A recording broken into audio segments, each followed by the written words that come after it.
berkuasa berjaya selamanya.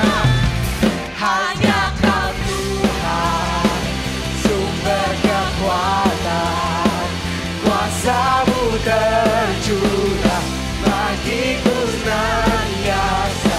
Denganmu Tuhan, ku kan berjalan dari kemuliaan sampai kemuliaan selamanya. Yuk teman-teman, kita puji Tuhan dengan sesungguhnya lewat perkataan kita, lewat nyanyian kita, dan lewat tepuk tangan kita. Amin.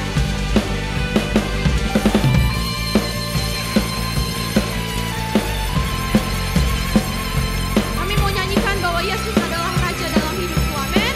Come on, everybody sing it. Yesus Kaulah Raja dalam hidup, berkuasa berjaya untuk selamanya. Yesus Kaulah Raja dalam hidup, berkuasa berjaya untuk selamanya.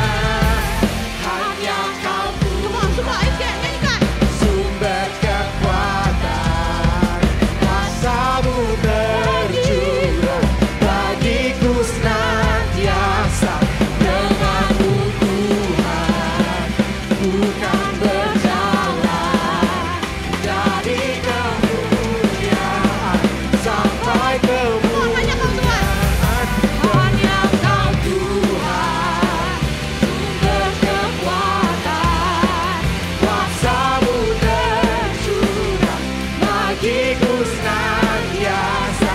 Denganmu Tuhan, bukan berjalan dari kemuliaan sampai kemuliaan selamanya.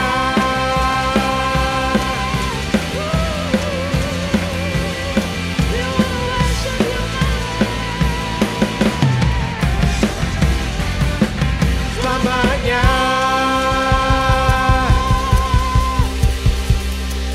Sedang teman-teman untuk tetap bangkit berdiri, boleh Ipan boleh balik dulu ke kursinya. Kita mau menyembah Dia. We want to prepare our hearts for Him. Kita menyembahnya karena ya di dunia ini semuanya hanya sementara. Dan satu-satunya yang everlasting itu hanya Yesus Kristus. Amen. I want you guys to lift up your voices. Benar-benar renungkan kata-kata lagi dari lagu ini. Jangan cuma sekedar nyanyi atau enggak ya diam saja. Tapi benar-benar believe what you say, that He is good. Dan we only need Him. Nothing else in this world matters. Amen.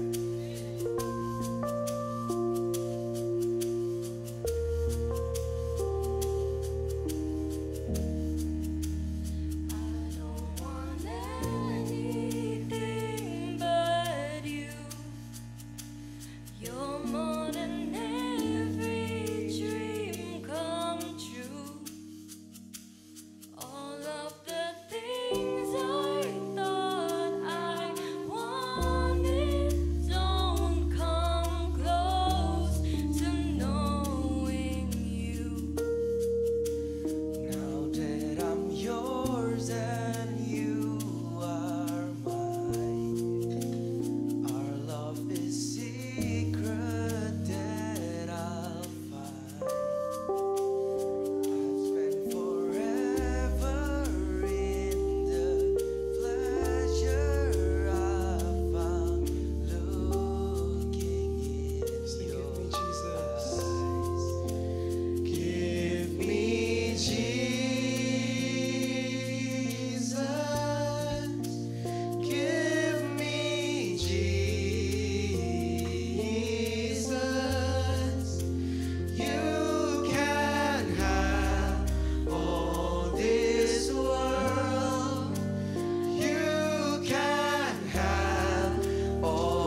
Berkati hamba-Mu supaya ia bisa menyampaikan apa yang Engkau mau, Tuhan Yesus. Tuhan, tolong kami supaya kita bisa mendengarkan dan melakukan apa yang Engkau inginkan. Dalam nama Tuhan Yesus, amin. Amin. Oke, teman-teman, dalam sebulan ini kita kan masih bahas tema self control dan hari ini adalah from faith to self control. Bisa sama-sama? Boleh muncul di belakang, Kakak? Sama-sama bilang Kak, from faith to self control. Oke, dalam artian di sini ngomongin bahwa self control itu bermulai dari mana, bertumbuhnya seperti apa, dan dengan cara apa, ada di sini ayatnya akan jelasin.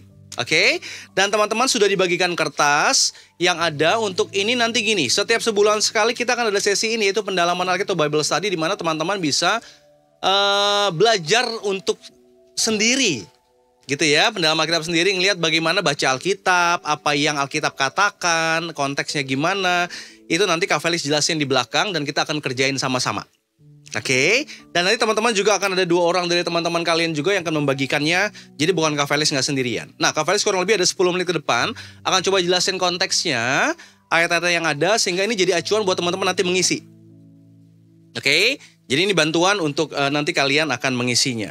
Nah, kalau ngomongin ini, ayat yang akan kita bahas adalah 2 Petrus 1 ayat 3-15. Oke, teman-teman bisa buka Alkitabnya. Teman-teman bisa buka Alkitabnya. Ada yang nggak bawa Alkitab? Yang tidak ada Alkitab? Oke, ada semua. Handphonenya ada Alkitabnya? Oh, kamu nggak bawa Alkitab? Handphonemu nggak bawa? Ada handphonenya? Oke. Oke, dibuka Alkitab 2 Petrus 1 ayat 3-15. Kak Felix kasih waktu 5 menit, kalian baca sendiri. Ya, oke. Coba baca sendiri dulu. Bacanya perlahan-lahan aja, nggak usah buru-buru. Baca dulu. Oke, jangan baca yang lain ya. Kita waktunya singkat soalnya. Nggak usah jawab dulu, tapi baca dulu. 2 Petrus 1 ayat 3-15. Jadi teman-teman diberi waktu untuk membaca sesaat. Teman-teman nanti yang nyaksiin online juga bisa baca dulu 2 Petrus 1 ayat 3-15. Sampai sini baru kita jelasin bahas per ayat.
Oke, sudah semua? Oke. Nah, di 2 Petrus 1:3 ayat 2 Petrus 1 ayat 3-15, di sini ngomongin ayat yang dibagikan sama kita semua dalam bahasan secara sebulan di self control, dan tadi hari ini tadi Kak Fei bilang apa? Faith. Apa judulnya? Nah, dalam hal ini apa yang kita kerjakan from faith to self control, yang apa yang Tuhan bilang lewat Alkitab yang kita baca di 2 Petrus 1 ayat 3-15, ini menggambarkan gini. Di 2 Petrus 1 ayat 3-15 itu latar belakangnya apa? Siapa yang tulis? Siapa yang bikin suratnya? Ada yang tahu siapa? Bukan saya, Kak, gitu. Emang bukan kamu. Tapi siapa? Petrus. Tulisan semua baca Petrus, bener ada yang lain? Bener semua? Bahwa di ayat yang kita baca 2 Petrus 1 ayat 3-15, surat yang dibuat siapa? Petrus. Oke, Petrus kirim suratnya di tengah-tengah umurnya yang udah nggak lama lagi. Ujungnya bisa dibilang udah deket mau meninggal atau mau mati. Kenapa? Muncul ada di ayat yang berkata bahwa aku tahu bahwa waktu aku menanggalkan kemah tubuhku sudah deket. Ini ngomongin bahwa bentar lagi gue bakalan mati nih. Jadi menggambarkan itu. Ini Kak Felix tulisin tuh, ada latar belakangnya ditulis di sana. Nah, ayat kuncinya di 2 Petrus 1 ayat 5-6-nya yang menggambarkan apa yang kita akan bahas. Tapi ini sepakat bahwa ditulis oleh Rasul Petrus. Petrus itu siapa? Salah satu 12 murid Tuhan Yesus. Salah satu dari 12 murid Tuhan Yesus. Sehingga Petrus ini punya kesaksian sendiri melihat apa yang dikerjakan Tuhan Yesus. Ngerti ya? Jadi saksi matanya sendiri. Nah, dalam arti yang di sini tuh bahwa Petrus menulisnya untuk jemaat orang-orang Kristen di Asia Kecil yang kemungkinan bisa sama dengan di 1 Petrus, surat 1 Petrus. Gitu ya, kemungkinan bisa sama. Nah, Kak Felix jelasin ini kenapa? Karena kalau kita baca ayat firman harus tahu konteksnya. Bilang sama Kak Felix, konteks. Latar belakang. Jadi tahu ini surat buat siapa, siapa yang nulis, ngomongnya apa. Nah, itu kita mau latihan hari ini. Nah, di sini ayat ini bilang bahwa Petrus yang menulis di masa ujung nyawanya atau umurnya gitu, dia tulis buat jemaat di Asia Kecil untuk apa? Kenapa dia tulis ini? Untuk tetap kuat karena ada ajaran-ajaran sesat di situ. Kalau teman-teman bisa baca 2 Petrus sebelumnya dan 1 Petrus dan lainnya, itu ada ajaran-ajaran sesat di situ. Yang kedua, ngomongin moralitas yang sembarangan, yang berantakan banget, yang rendah banget, yang rusak. Nah, makanya Petrus bikin surat ini ngirim buat jemaatnya supaya nih, kalau lo mau bertahan, ini nih. Suratnya begini ya, gini ya, pesan-pesan terakhir. Wasiat. Tahu wasiat gak? Penting gak wasiat? Wasiat itu kalau orang mau meninggal nulis surat. Buat peninggalannya. Nah, itu wasiat. Nah, ini yang dikerjakan sama Petrus. Nah, kita bahas ayat per ayat. Nah, di ayat 3-4, ayat 3-4 kan tulisnya gini. Di awal, Kak Felix ambil kata kuncinya aja yang kalian sudah baca. Kata kunci di awal apa? Karena apa? Kuasa ilahinya telah menganugerahkan kepada kita segala sesuatu yang berguna untuk hidup yang saleh. Pernah nanya gini gak sama kakaknya? Kak, aku pengen hidup kudus, gimana caranya? Kak, aku pengen hidup benar, gimana caranya? Pernah nanya gitu? Pernah punya pertanyaan gitu? Bahwa dalam ayat ini berkata bahwa ternyata segala sesuatunya bukan hal teknis yang kita bicarakan. Teknis tuh ngomongin, oh kamu mesti ini, kamu mesti itu, kamu mesti ngerjain ini, kamu mesti ngerjain itu. Bukan.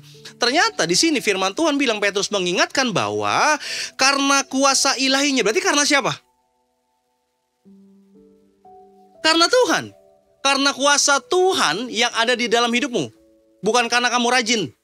Awalnya jelas gini, karena kuasa Tuhan yang ada dalam hidupmu. Boleh sama-sama bilang, karena kuasa Tuhan yang ada dalam hidupku. Jadi semua karena kuasa ilahi atau kuasa Tuhan itu yang ada dalam kehidupan kita. Sehingga kita sepakat bahwa, makanya Kak Felix tulis yang besarnya, sumber kuasa untuk hidup yang baru bukan berdasarkan kita. Tapi sumber kuasa untuk hidup yang baru ada pada Tuhan. Jadi sumber kuasa hidup yang baru ada pada Tuhan. Makanya dia mengatakan segala sesuatu yang berguna untuk hidup yang saleh. Segala sesuatu berarti semua? Semua? Semuanya, apapun yang kamu perlukan dalam perjalananmu untuk hidup benar, apapun yang kamu perlukan dalam perjalananmu untuk hidup saleh, apapun yang kamu lakukan, yang kamu perlukan dalam perjalananmu dalam penguasaan diri, ternyata semua sudah dianugerahkan karena kuasa Tuhan. Artinya, maknanya adalah semua yang dibutuhkan untuk hidup berkenan kepada Tuhan sudah diberikan melalui pengalaman kita dalam Kristus Yesus. Jadi pengalamannya akan Yesus Kristusnya. Bukan pengalaman pengetahuan, Kak Felix kasih tahu, oke kamu mesti begini nak. Kamu mesti begitu ya. Kamu mesti begini. Enggak. Tapi ngomongin bahwa ternyata pengalamannya Yesus Kristus itu sendiri yang ada di dalam hidupmu. Sampai sini ikut? Masih ngerti? Jadi ternyata ngomongin sumber kuasa untuk kita ada dalam penguasaan diri, ada pada Tuhan. Ada pada Tuhan, bukan sama pada kita. Sehingga kita nggak perlu cari self control dari dunia.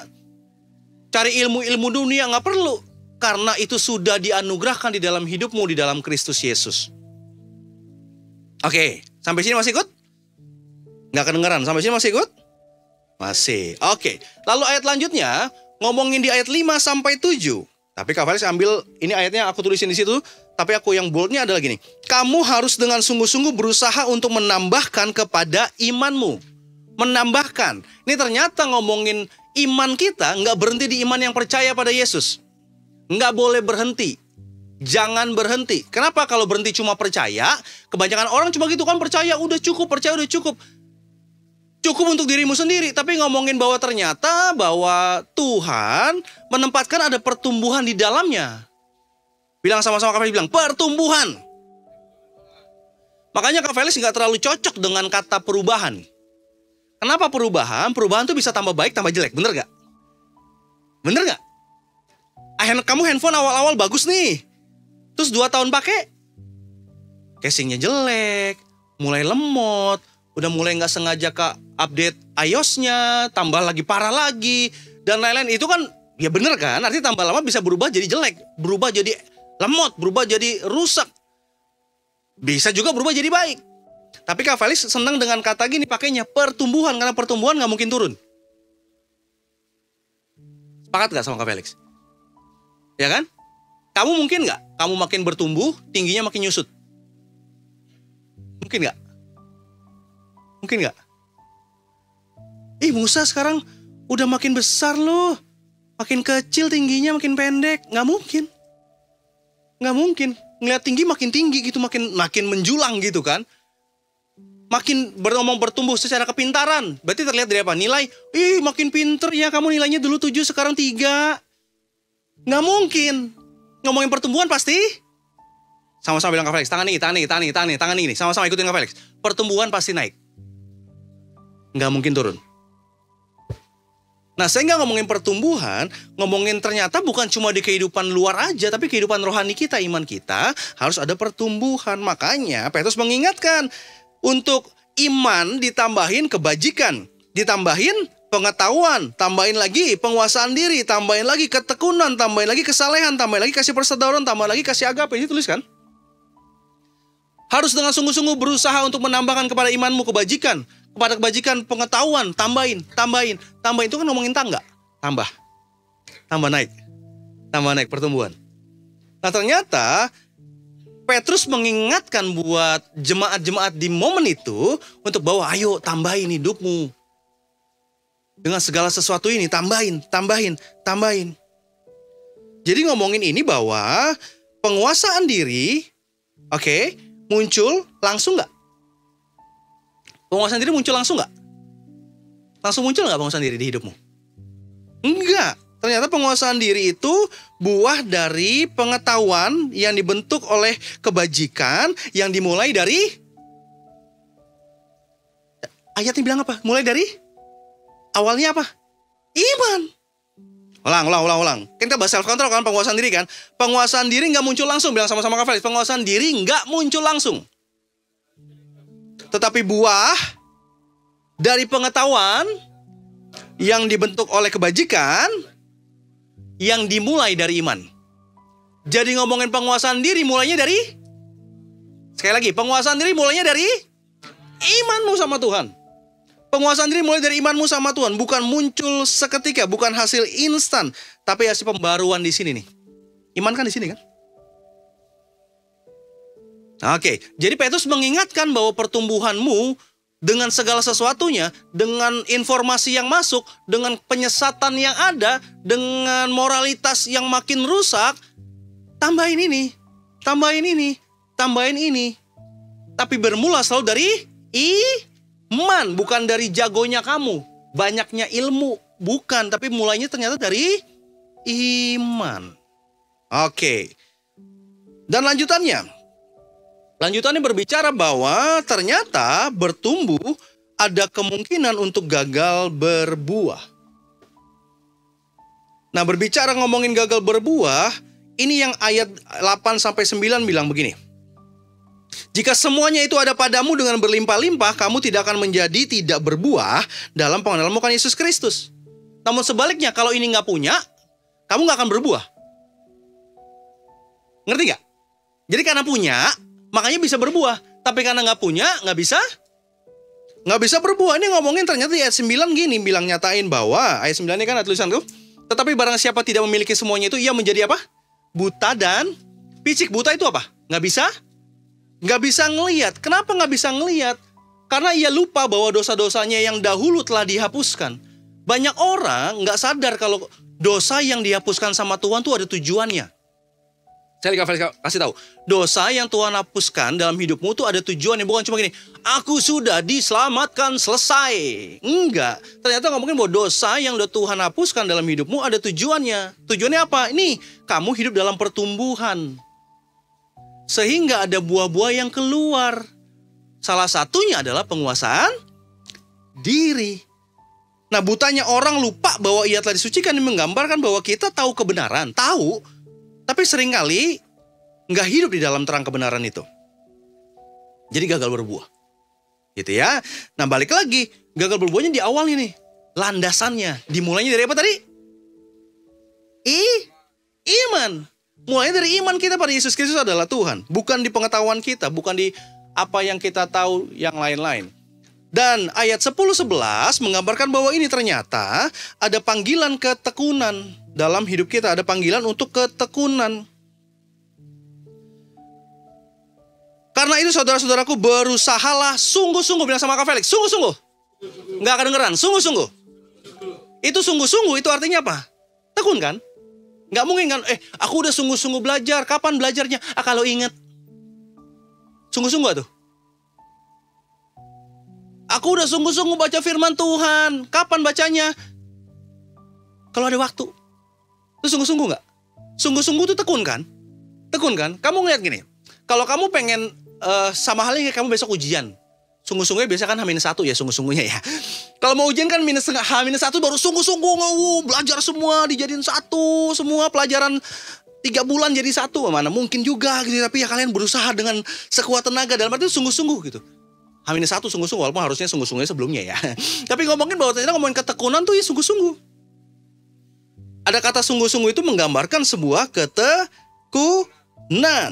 Karena itu berusaha sungguh-sungguh supaya panggilanmu dan pilihanmu makin teguh. Ternyata gini, ngomongin sungguh-sungguh, Kak Felix bisa bahas ini, disiplin rohani. Sama-sama bilang Kak Felix, disiplin rohani. Apa yang kita kerjakan di sini, apa yang kerjakan di panggung ini, teman-teman main musik, teman-teman yang nyanyi, teman-teman yang asyik, teman-teman apa, semua kalau nggak ada disiplin rohani nggak ada artinya. Ini cuma jadi performance, tempat menunjukkan skill. Ini akan jadi tempat menunjukkan karunia. Tapi sebenarnya bermulai segala sesuatu dari iman yang dilanjutkan dalam perjalanan tadi tangga rohani, yaitu disiplin rohani yang ada di dalamnya. Kak Felix tahu ya, ketaatanmu nggak akan pernah bikin, ketekunanmu nggak akan pernah bikin Tuhan Yesus makin sayang, karena dia udah sayang. Sehingga apa yang kamu kerjakan adalah gini, oh karena udah Tuhan sayang, makanya aku tekun. Jadi ketekunan kita, disiplin rohani kita bukan untuk dapat keselamatan atau menyelamatkan diri, tapi ketekunan kita, disiplin rohani kita karena respon akan kebaikan Tuhan. Jadi karena Tuhan udah baik, Tuhan udah sayang, makanya aku melakukan disiplin rohani dalam hidupku. Sehingga pengendalian diri, salah satu yang tadi kita sebutkan, adalah bukti bahwa kita sedang berjalan dalam panggilan Tuhan.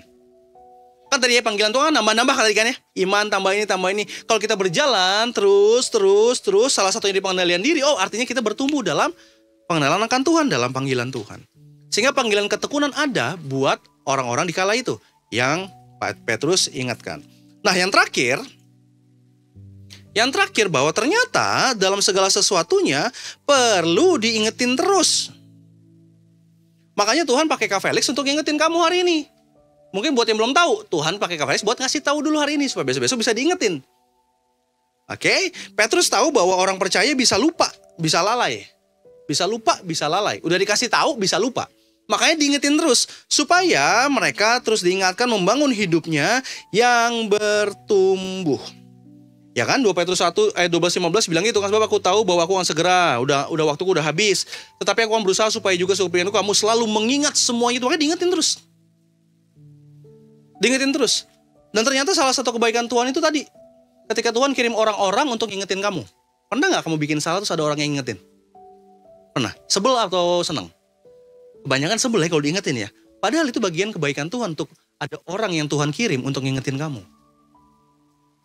Nah, sehingga dalam hal ini tadi Kak Felix kan jelasin per ayat ya, supaya kalian ngerti nih. Ternyata balik lagi tadi, pengendalian diri bermulai dari mana? Dari mana? Dari iman.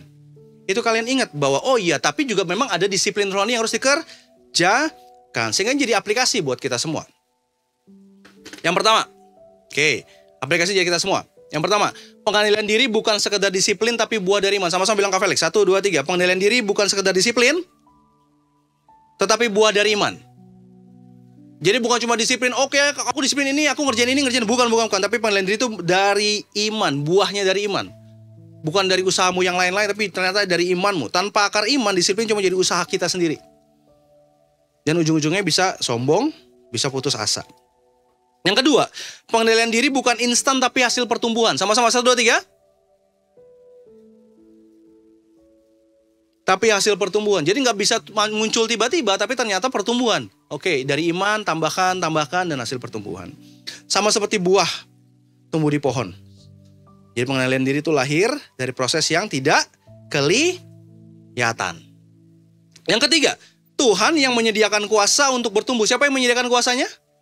Tuhan menyediakan kuasanya untuk bertumbuh. Jadi kamu nggak sendirian, kamu dimampukan oleh kuasa Tuhan. Iya sih susah, iya sih kayaknya berat banget, bangun pagi langsung doa berat banget. Tapi nggak, kuasa Tuhan yang dalam hidupmu yang memampukannya. Dan yang terakhir, latihlah di tempat-tempat yang nggak kelihatan. Latihlah hal-hal yang nggak kelihatan. Karena tadi gini, yang kelihatan selalu bermula dari yang tidak kelihatan. Sama-sama bilang Kak Felix, yang kelihatan bermula dari yang tidak kelihatan. Oke, Kak Felix bisa sharing ini sama kalian, kenapa? Kelihatan sama kalian kan? Karena Kak Felix melakukan yang tidak kalian lihat. Aku persiapan duluan. Aku baca ayatnya duluan. Cari dulu konteksnya apa. Udah yang gak kelihatan sama kalian, aku kerjain duluan. Makanya sekarang aku bisa ngomong di sini. Jadi ngomongin yang kelihatan bermula dari yang tidak kelihatan. Nah sekarang Kak Felix tanya, bagaimana apa yang tidak kelihatan? Kita kerjakan atau enggak? Oke, berdoa. Gak kelihatan orang kan? Nggak kelihatan papa mama kan, sendirian di kamar kan, lakuin apa enggak? Baca firman, nggak kelihatan kan sama orang kan, nggak ketahuan kan, Kak Felix nggak ngabsenin kalian kan, hari ini baca firman belum, centang. Nggak ditanya kan sama Kak Beni, kakak kalian nggak tanyain kan, nggak kelihatan kan, nggak ketahuan, tapi dilakukan apa enggak? Yang nggak kelihatan lagi apa lagi? Mengampuni itu nggak kelihatan kan, di sini kan, kalian lakuin apa enggak? Menolak godaan meski nggak ada yang tahu. Nah ini proses latihan teman-teman. Jadi kalau lagi begini, ini proses latihan. Kalau tiba-tiba ya lagi nggak ada siapa-siapa, tahu-tahu ada godaan untuk nggak usah berdoa, tidur aja langsung. Nah ini proses latihanmu. Tapi kamu ingat bahwa ternyata kuasa Tuhan yang memampukannya. Oke, sampai sini ngerti? Oke, sehingga artinya kita mesti sadar bahwa tantangan akan terus ada, godaan akan terus ada. Tapi pengendalian diri yang sejati lahir dari mereka yang hidup dalam imannya pada Yesus. Karena kuasa Yesuslah yang memampukannya. Kak Felix mau ajak ada 2 teman kalian yang mau share hari ini dari apa yang mereka dapatkan. Aku udah suruh mereka baca duluan 2 Petrus tadi. Kalian dapat apa? Coba jelasin dan bagiin sama teman-temannya. Dari yang pasal 1 ayat 1 kan kita tahu kalau yang tulis tuh Simon Petrus. Dan dia tulis itu untuk umat-umat Kristen karena mulai masuknya ajaran ancaman seperti ajaran yang sesat ke dalam. Jadi, terus kita bisa lihat tadi yang di ayat ke-14 kalau Rasul Petrus itu sudah menjelang akhir hidupnya. Tetapi dia tetap ingin memberi nasihat terakhir ke umat-umat Kristen agar mereka tidak menjadi korban dari ajaran yang sesat dan yang lain-lainnya. Yang saya interpretasikan nasihatnya tuh untuk kita sebagai umat-umat Kristen, jangan takut terhadap segala ancaman yang ada di depan jalan kita. Tetapi justru kita makin percaya dan jalani saja apa yang Tuhan telah siapkan dengan sungguh-sungguh agar kita tidak menjadi korban, tetapi sebaliknya yaitu kita semakin kuat imannya dan kita semakin percaya akan Tuhan. Terus yang dari ayat ketiga dikatakannya karena kuasa ilahinya telah menganugerahkan kepada kita segala sesuatu yang berguna untuk hidup yang saleh oleh pengenalan kita akan Dia. Dan juga yang ayat ke-10, karena itu saudara-saudaraku berusahalah sungguh-sungguh supaya panggilan dan pilihanmu makin teguh. Sebab jikalau kamu melakukannya, kamu tidak akan pernah tersandung. Menurutku dari ayat-ayat itu kita dinasihati untuk semakin percaya kepada apa yang Tuhan telah siapkan di jalan kita. Karena mungkin kita masih ngerasa takut salah atau takut belum siap, belum sanggup gitu. Tapi yang dari ayat ini yang gue dapat itu kita semakin percaya aja ke Tuhan. Tepuk tangan lu buat Joy dong. Yeay, terima kasih Joy. Lan, selanjutnya Lan. Tepuk tangan lu buat Lan. Yeay. Silakan Lan. Lan bagian apa yang Lan dapat? Terima kasih, saya akan bagikan apa yang saya dapatkan. Dari firman ini dibicarakan oleh siapa pembicara ini, dari Simon Petrus yang bicara. Simon Petrus itu siapa? Dia itu adalah murid pertamanya Tuhan Yesus. Dia yang mengikuti Tuhan Yesus. Jadi kita bisa tahu bahwa seorang nelayan, latar belakangnya Simon Petrus ini dia adalah seorang nelayan. Bagaimana dia bisa mengikuti Yesus? Awalnya dia itu seorang nelayan. Tapi kenapa dia bisa mengikuti Yesus? Karena dia percaya begitu. Dia melihat bahwa mujizat yang sudah Tuhan lakukan kepada dia itu langsung di depan matanya dia, sehingga dia bisa percaya begitu. Sehingga dia mau menjadi murid Tuhan Yesus gitu. Nah, syarat untuk mengikuti menjadi murid Tuhan Yesus itu apa? Tuhan Yesus bilang, tinggalkan semuanya. Istri, anak, semuanya dia tinggalkan. Lalu dia ikut Tuhan Yesus, dia memikul salib juga seperti yang Tuhan Yesus salib. Tuhan Yesus buat apa? Dia lihat semua mujizat, semua yang Tuhan lakukan dia lihat. Nah terus tujuan dari ayat ini nih, dia mengajarkan kita di sini. Dia sudah bilang kalau di ayat ini kalau semua untuk kita pengendalian diri kita ini berawalnya dari iman. Siapa yang kita percaya, siapa yang kita taati, nah itu akan meneguhkan kita. Karena kita sudah punya pegangan, kita sudah punya kekuatan gitu dari Tuhan, maka kita bisa mengendalikan diri. Tadi Kak Felix jelaskan bahwa pengendalian diri itu bertumbuh dari iman. Kalau kita punya pegangan, kita punya iman yang kuat, yang teguh, pasti kita bisa mengendalikan diri. Seperti yang dari ayat 5 sampai dengan ayat 7 itu, dari iman dia menumbuhkan kebajikan menumbuhkan kesetiaan dan ketekunan lagi. Nah itu semua sudah tertulis. Maka kita hanya perlu melakukan sesuai yang Tuhan inginkan, sesuai yang sudah Tuhan janjikan pada kita. Karena di ayat 11 dia janji kalau yang terakhir itu, dengan demikian kepada kamu akan dikaruniakan hak penuh untuk memasuki kerajaan kekal, yaitu kerajaan Tuhan dan Juru Selamat kita Yesus Kristus. Tuhan sudah menjanjikan kepada kita bahwa kita akan menempati, kita akan mendapatkan kerajaan yang kekal itu. Maka apa yang harus kita lakukan? Yang harus kita lakukan itu menjalankan yang sudah Tuhan beritakan kepada kita melalui yang diperkatakan oleh Simon Petrus ini. Itu saja, terima kasih. Terima kasih Lan. Oke, ini Kak Faris mau bagiin sama kalian, kan kertasnya ada. Ya, ini Kak Faris mau kasih satu cara untuk pendalaman Alkitab kalian sendiri. Ini namanya metode induktif. Sama-sama bilang Kak Faris, induktif. Induktif itu dari khusus ke umum, gitu ya. Dari khusus maksudnya dari hal-hal kecil yang dibaca, itu mengambil kesimpulan secara umum, seperti yang teman-teman tadi kerjakan. Ya, nah ini Kak Faris kasih tahu, ada 3 caranya. Metode itu namanya oh iya gitu ya. 1, 2, 3. Nah, oh iya. O-nya adalah observasi. Ya, O-nya adalah observasi. Apa yang observasi tulis? Apa yang tertulis? Tertulisnya apa? Nah, tulisnya apa? Isinya tuh gitu. Melihat isi teks dengan mata terbuka, lihat isi teksnya. Lalu yang kedua adalah interpretasi, I. Interpretasi itu apa maknanya, apa artinya dari ayatnya. Lalu A-nya itu aplikasi. Apa yang Tuhan mau saya kerjakan, apa yang Tuhan mau saya mengerti. Sampai sini ngerti? Sampai sini ngerti? Nah, ini langsung next saja. Nah, teman-teman, Kak Felix kasih waktu 10 menit untuk ada di sini. Nah, ini. Jadi observasi, interpretasi, aplikasi ada ini kurang lebih. Jadi observasi isinya adalah ini. Siapa sih yang nulis? Siapa sih yang bikin suratnya? Buat siapa sih? Terus kenapa sih ditulis? Kurang lebih pertanyaannya itu. Yang tadi teman-teman jelasin di awal. Kak Felix juga jelasin tadi di awal. Karena konteks itu penting. Makanya kita kasih tahu. Observasi dulu. Siapa yang nulis? Buat siapa? Kenapa ditulis? Ya. Terus lalu yang kedua, interpretasi. Oke, maksud utamanya apa dia tulis ini? Kenapa dia tulis ini? Interpretasi tuh. Interpretasi itu maknanya apa dia tulis ini? Supaya kita ngerti apa ditulis itu. Sebagai pembaca, ya dikirim surat supaya yang baca itu ngerti apa.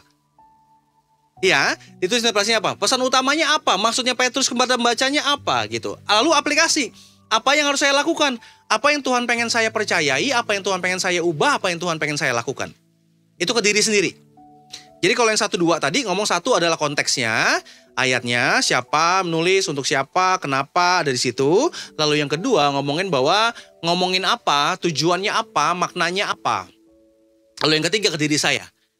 Tuhan pengen saya belajar apa? Sampai sini ada pertanyaan? Ada pertanyaan? Nah di kertas itu ada di situ. Jadi teman-teman di sebelah kirinya Kak Fali sudah jelasin ini, sebelah kanannya ada pertanyaannya.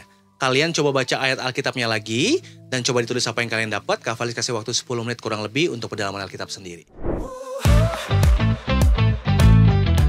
Bagi saudara-saudara yang diberkati Impact Community Indonesia dan ingin memberikan persembahan atau donasi, dapat disalurkan ke rekening Bank Gereja Impact Community Indonesia dan Yayasan Tangan Pengharapan, serta QR Code BCA Mobile, GoPay, OVO, Dana, Shopee, dan Link Aja. Ibadah Impact Community Indonesia menjadi 5 sesi. Ibadah jam 8 pagi, jam 10, jam 12 siang, jam 3 sore, dan jam 5 sore. Seluruh ibadah berlangsung on-site di Mall of Indonesia, lantai P3, Kelapa Gading, Jakarta Utara. Bagi jemaat yang ingin mengikuti secara online, ibadah live streaming dapat diikuti pada pukul 10 pagi waktu Indonesia Barat di YouTube Impact Community Indonesia. Mari bersama-sama untuk datang dan mengikuti 60 Minute Worship secara on-site setiap Rabu malam pukul 19.30 waktu Indonesia Barat, langsung di Gereja Impact Community Indonesia, Mall of Indonesia lantai P3. Mari bawa keluarga dan ajak orang-orang yang Anda kasihi. Impact Community Indonesia Friday Service. Ibadah setiap hari Jumat yang ditayangkan secara online pukul 19 waktu Indonesia Barat. Ibadah Saturday Service. Ibadah Sabtu Impact Community Indonesia ditayangkan online setiap Sabtu pukul 19 waktu Indonesia Barat di YouTube Impact Community Indonesia. Setiap ibadah online Impact Community Indonesia sudah tersedia subtitle dalam bahasa Indonesia, bahasa Inggris, dan Mandarin. Anda dapat mengaktifkan dengan klik tombol CC atau closed caption pada layar Anda. Spesial bagi kaum muda, ibadah Impact Youth pukul 17 waktu Indonesia Barat di Mall of Indonesia lantai P3. Bagi jemaat di luar kota Jakarta dapat menyaksikan ibadah youth secara online di YouTube Impact Community Indonesia. Bagi Anda yang ingin tahu lebih banyak tentang firman Tuhan, dapat bergabung dalam Bible Study Impact Community Indonesia melalui virtual setiap 2 minggu sekali pada hari Sabtu pukul 9 pagi waktu Indonesia Barat. Pendaftaran ini gratis dan dapat dilakukan dengan mengisi form registrasi melalui scan QR Code atau dapat menghubungi nomor yang tertera di layar Anda. Saksikan Menabur Cinta untuk Indonesia setiap Sabtu jam 11 waktu Indonesia Barat di YouTube Tangan Pengharapan. Ikuti Daily Devotion setiap hari Senin sampai dengan Jumat jam 6 pagi waktu Indonesia Barat di YouTube Henny Kristianus serta pukul 7 pagi waktu Indonesia Barat di YouTube Yohanes Kristianus. Impact Community Indonesia memiliki sebuah komunitas untuk kita bertumbuh bersama. Bagi Bapak Ibu Saudara yang ingin bergabung di Komsel Impact Community Indonesia, dapat mengisi link form pendaftaran di bawah ini. Bagi Anda yang rindu menjadi jemaat Impact Community Indonesia, dapat mengisi Google Form atau scan QR Code di layar Anda. Saudara dapat mengirimkan permohonan pelayanan doa dan konseling, atau jika Anda memiliki doa yang terjawab, serta kesaksian atas jawaban doa Anda, melalui Google Form, WhatsApp, atau email impactcommunity.id@gmail.com. Bagi Anda yang rindu untuk dibaptis, Anda dapat mendaftarkan diri Anda dengan scan QR Code yang ada di layar kaca, atau menghubungi kami di 0811 9777 745. Tangan Pengharapan memproduksi merchandise Positive by YTP dan batik Tangan Pengharapan untuk menolong pendidikan anak-anak pedalaman Indonesia. Pembelian dapat dilakukan di online store Tangan Pengharapan, di Tokopedia, Shopee, dan WhatsApp merchandise Tangan Pengharapan di 0813 1100 5568. Temukan dan ikuti media sosial kami di YouTube dan Instagram Impact Community Indonesia.